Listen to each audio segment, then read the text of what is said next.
సత్యాస్ కిచెన్కి స్వాగతం అండి. ఇప్పుడు మనం ఒక డిఫరెంట్ చెక్కలు చేసుకుందామండి. చూపిస్తాను.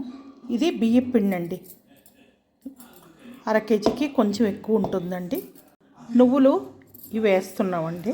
ఇంకొద్దిగా వేయచ్చు కూడా, ఎందుకంటే ఇప్పుడు ఈ కాలంలో నువ్వులు ఎంత తింటే అంత మంచిదండి. సమ్మర్లో తింటే వేడి చేస్తుంది. కరివేపాకు, కొత్తిమీర సన్నగా తరిగింది. కొత్తిమీర మీకు ఇష్టమైతే వేసుకోవచ్చు, లేకపోతే లేదండి. జీరా అండి. ఇవి సగ్గుబియ్యమును శనగపప్పు అండి, నానబెట్టుకునేది. అయితే పెద్ద సగ్గుబియ్యం కొంచెమే ఉన్నాయి మా ఇంట్లో, అయిపోయేవి. అందుకే చిన్న సగ్గుబియ్యం ఉంటే అవి కొన్ని వేసానండి. మీరు పెద్దవే వేసుకోండి, చిన్నవి అక్కర్లేదు. అవి చాలావని వేసానండి. ఇవి ఉదయం నానబెట్టాను. ఒక 3-4 గంటలు నానబెట్టి వేసుకోవచ్చండి. వెన్నపూస ఉండాలండి దీనికి. వెన్నపూస కంపల్సరీ అనమాట. ఇది వేస్తేనే గుళ్ళదనం చాలా బాగుంటాయి. ఇదిగోండి, ఈ మాత్రం వేస్తున్నాను ఈ పిండికి. ఇంకా వేసినా పర్వాలేదు, కానీ ఇంత సరిపోతుందండి. మీ ఇంట్లో వెన్నపూస లేకపోతే నెయ్యి వేసుకోవచ్చు. నెయ్యి అయితే వేడి చేసుకొని మరిగించుకొని వేయాలి. ఇది పుట్నాల పప్పు అండి, మీకు అందరికీ తెలిసిందే. గుళ్ళ శనగపప్పు అంటారు. ఆ గుళ్ళ శనగపప్పుని పొడి చేసుకున్నామండి. మెత్తగా కాదు, ఇగోండి గాడగాడగా, కొంచెం గాడగాడగానే చేసాము. అదేమో ఇందులో వేస్తున్నామండి. ఇది 5 పచ్చిమిరపకాయలండి.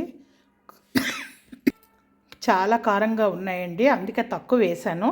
ఇదంతా పేస్ట్ వేయనండి, సగం వేసి టేస్ట్ చేసి మళ్ళీ వేస్తాను నేను.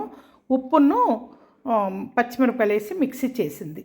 ఇప్పుడు ఇవన్నీ బాగా పిసుక్కోవాలండి. ఎంత బాగా పిసుక్కుంటే అంత చక్కగా మనం ఇలా చేయితో ఇలా చపాతీ పిండిలాగా ఇలా చేసుకోవాలి. ఎంత బాగా చేస్తే అంత కుళ్ళగా వస్తాయి బాగాను. ఉప్పు మనం పచ్చిమిరపకాయలు వేసింది చాలదు, మళ్ళీ ఇప్పుడు ఇందులో వేస్తున్నాను.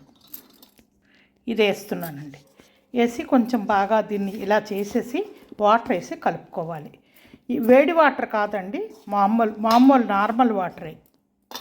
ఇగోండి, ఈ రకంగా పిండి ఇలా మనం కలుపుకున్నామండి. కలుపుకొని ఆయిల్ రాసుకొని ఇప్పుడు ఇలాగ చిన్న చిన్న ఉండలు మనం చేసుకున్నాం ఈ సైజు. ఇప్పుడు ప్రెస్సింగ్ మిషన్ ఉంటే మంచిదండి, ఈజీగా అవుతుంది. లేకపోతే చేతితో చేసుకోవాలి.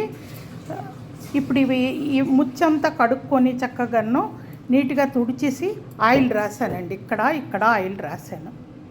ఇప్పుడు ఈ రకంగా పెట్టుకోవాలండి.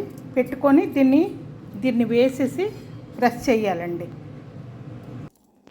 అలా పెడితే అంటుకుంటున్నాయండి. ఇప్పుడు ఇంత పిండి పెట్టాం మనం. ఇంత పిండి పెట్టి ఒకటే చేసుకొని ఇగోండి దీంతో నొక్కామన్నమాట. అన్నీ ఒకలాగా వస్తాయి. ఏదైనా ఇలాంటి మూత ఏదైనా మీరు తీసుకోండి, గిన్నె అయినా తీసుకోవచ్చు. ఇలా చేసుకొని పక్కన పెట్టుకొని ఒకసారి వేపుకోవచ్చండి. లేకపోతే ఒకళ్ళు వేపే వాళ్ళు ఉంటే ఒకళ్ళు చేయొచ్చు.